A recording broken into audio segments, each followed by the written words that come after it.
Welcome to factoring. You need to learn factoring right now. It doesn't go away. You are going to see this in future math classes, so you might as well get really good at it right now. Have I said that enough? Learn your factoring. Learn it now. Learn it well. Here's an overview of factoring.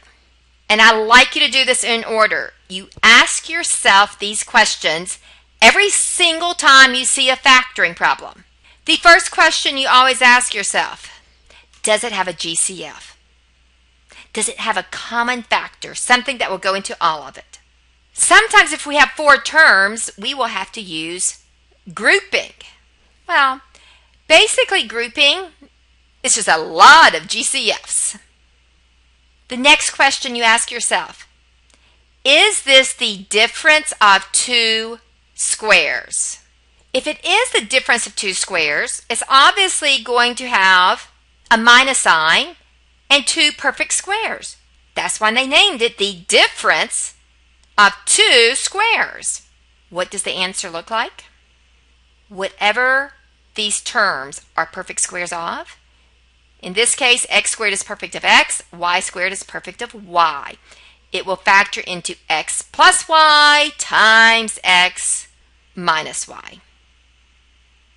The perfect square trinomial, well, it is what it says it is.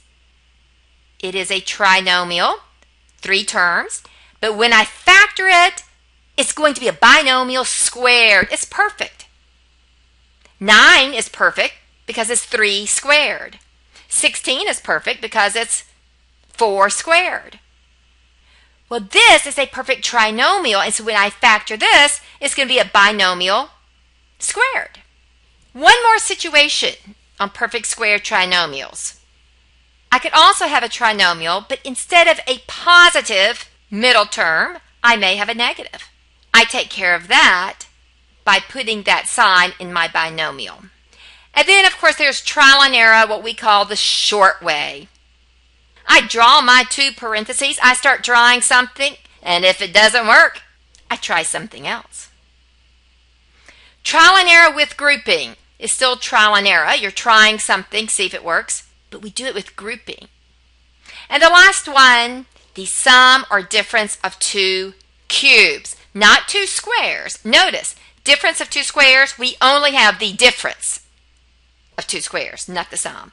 The sum or difference of 2 cubes, we have 2 perfect cubes. Our answer will end up being a binomial times a trinomial. Now, we are about to work a couple of each of these type of problems.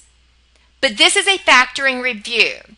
So if you want to really get very proficient at one of these types, watch the video specifically for that type of factoring. So once again, we are factoring. This is a review. First question you always ask yourself, does it have a GCF? If there are 4 things, we may use grouping. Is this the difference of 2 squares? Is this a perfect square trinomial?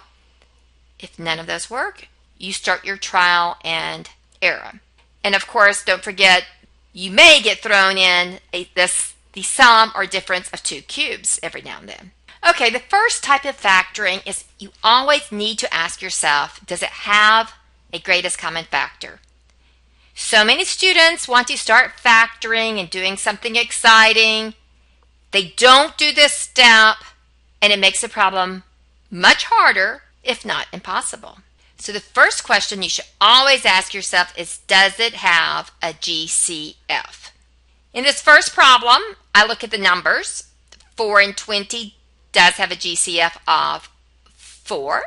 Both terms have an m. I'm going to pull out an m squared.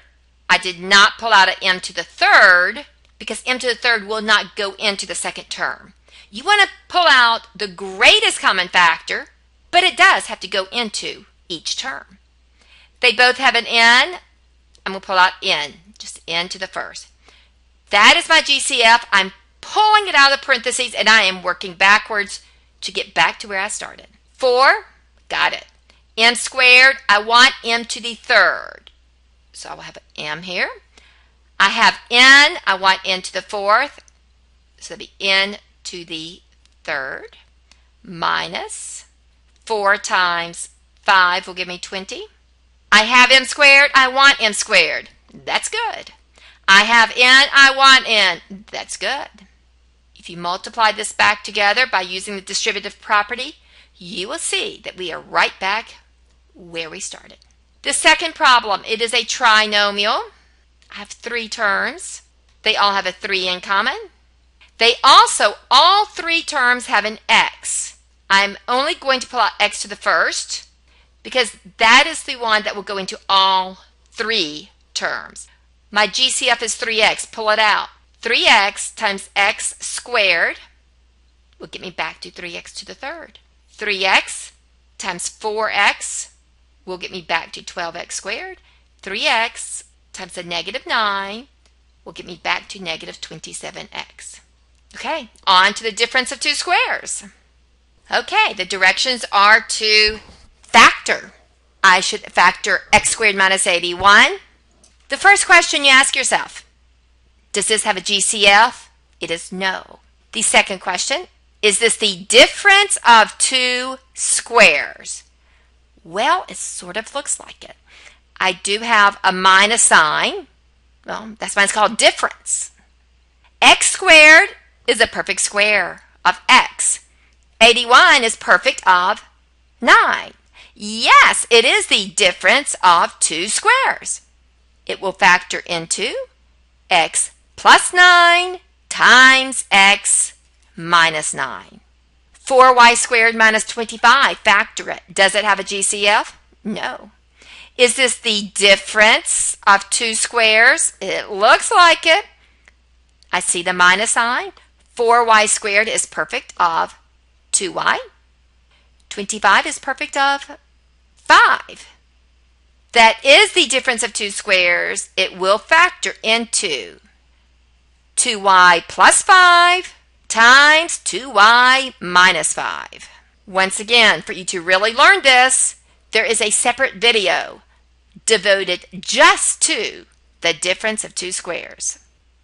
Okay, are we having fun yet? Let's try this problem. I want you to factor star squared minus heart squared. First question, does it have a GCF? No. Is this the difference of 2 squares? It looks like it. I do have a minus sign for difference. Star squared, well, that's star times star.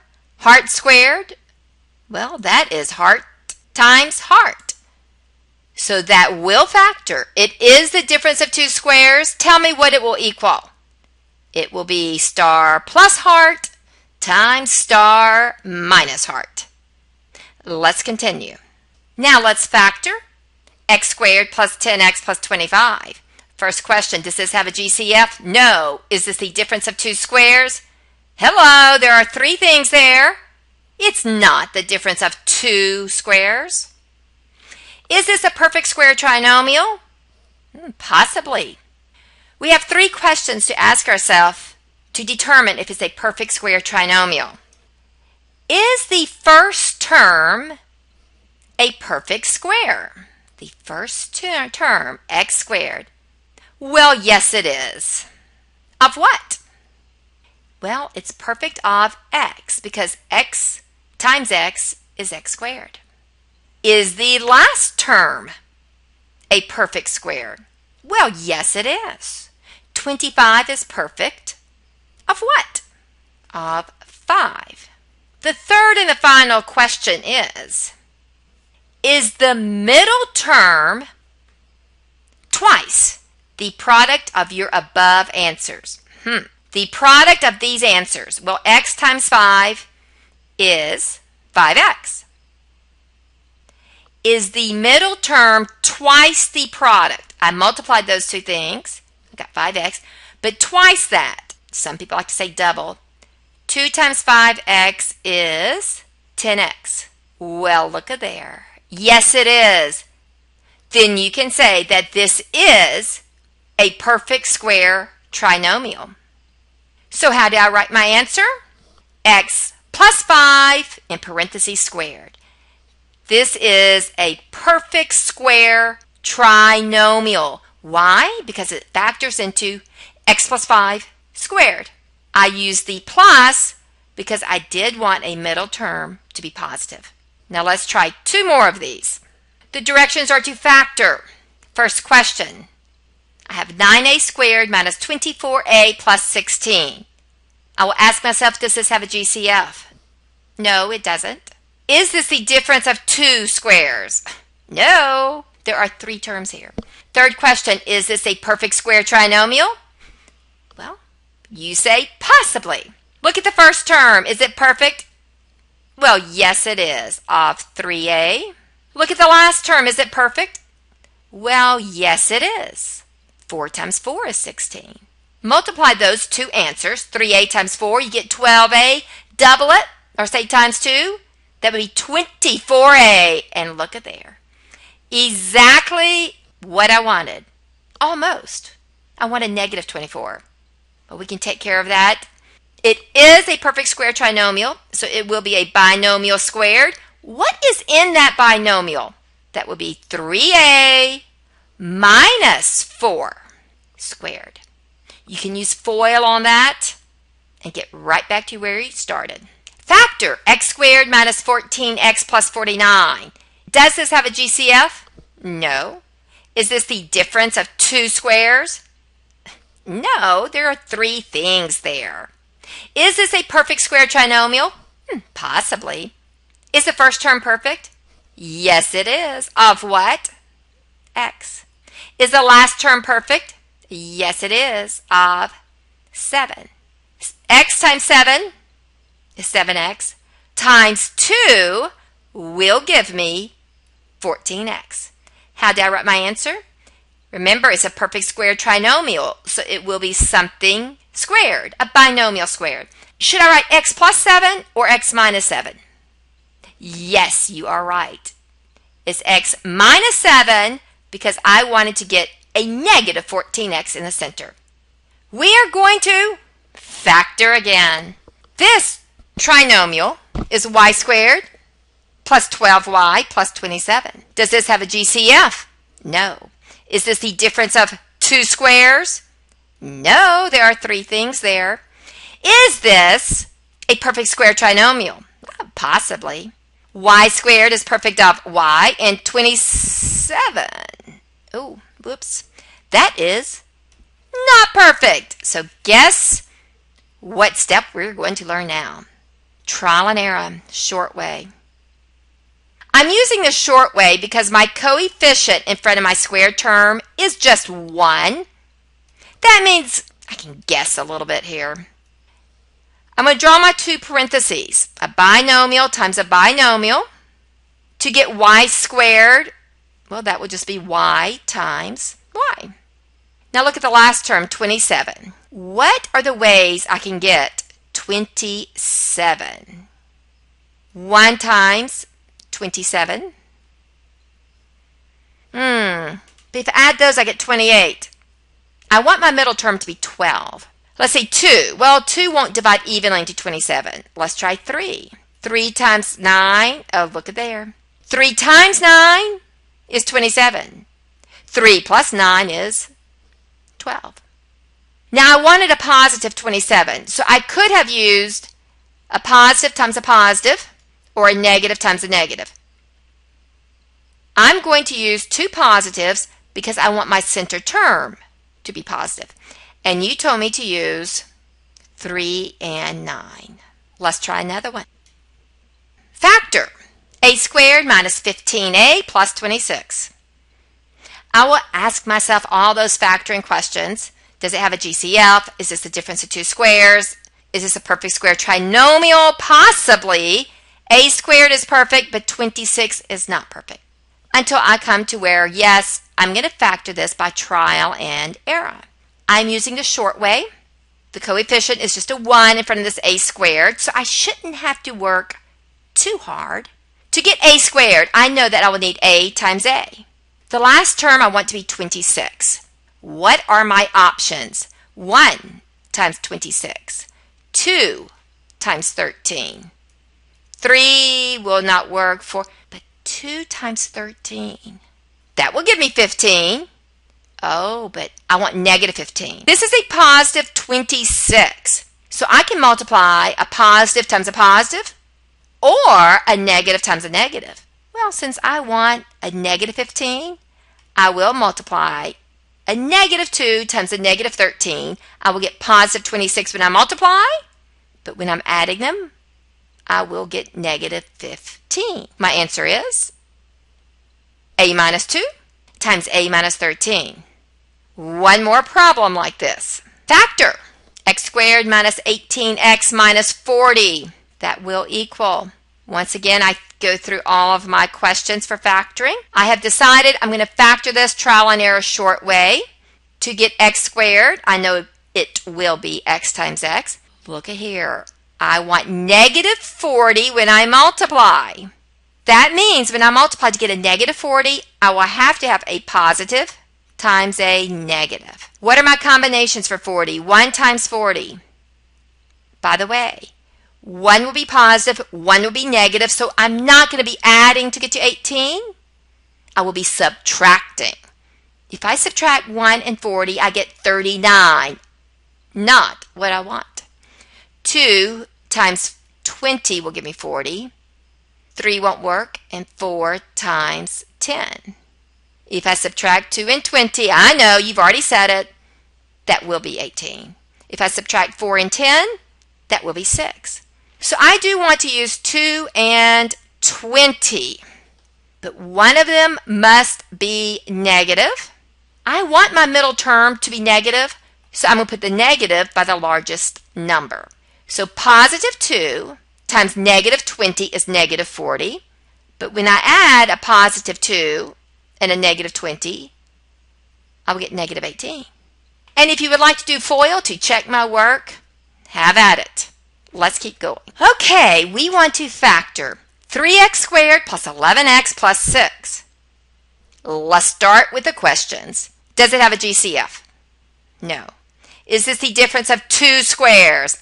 Hello? No. There are 3 things there, not 2 things. Is this a perfect square trinomial? Possibly. But guess what? 3 is not perfect.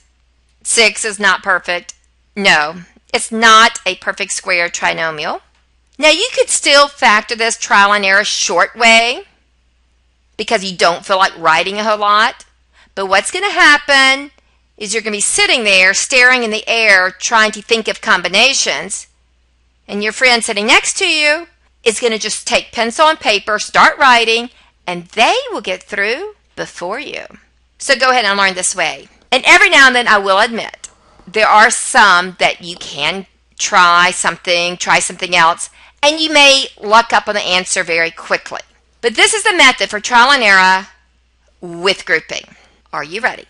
The first step, multiply the coefficient of the x squared term and the constant. 3 times 6 is 18. Well, to get 18, what are my combinations? 1 times 18, and I'll be adding because it's positive, but I will get 19. Not what I want. So I have 2 times 9 and 3 times 6. Those are the combinations. When I add 2 and 9, I will get my middle term, which is 11. So here we go. I want to factor this with grouping. Well, grouping means you have to have 4 things, not 3.